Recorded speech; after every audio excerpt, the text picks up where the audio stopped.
runtii gobolka Banaadir hadda waxaan joognaa muddo 6 bilood ah. 6daas biloodna annaga marka horeba waxaan isku qancinnay mas'uuliyaddan u qaadnay waxay ahayd inaan shacabka gobolka Banaadir u adeegno. Si shacabka loogu adeegana waxaan ka bilaabnay maamulka uu noqdo maamulkii shacabka u adeegayay. Waxaan samaysanay qorshe iyo istiraatiijiyad oo aan runtii ka dhiganay in maamulka la daadejiyo shacabka loo dhaweeyo.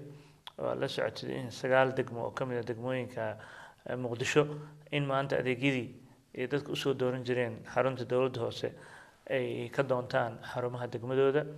Waxaan kaloo muddadaas 6 bilood ah ku guuleysanay amniga caasimadda inaan si istiraatiijiyad ah u wajahno oo ka duwan siyaalihii hore annagoo cashar ka baranay oo aan si istiraatiijiyad ah maamulka degmooyinka iyo shacabkii iyo hay'adaha amniga ay si toos ah wada shaqeynayaan annagoo dhaqan gelinay barnaamijkii darisaynta. Waxaan kaloo iyadana aan bilownay dimuqraadiyeyntii caasimadda oo ugu horeysay in degmooyinka laga soo doorto golayaashii deegaanka ilaa iyo guddoomiye degmaba doorasho ku yimaado.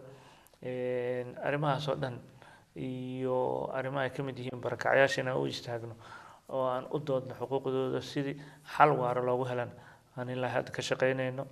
Waxaan ku guuleysanay inaan wadooyinkii Muqdisho qaarkood dib u dhis ku sameyno, welina ay noo socdaan kuwo kale oo ayagana qorshaha noogu jiro.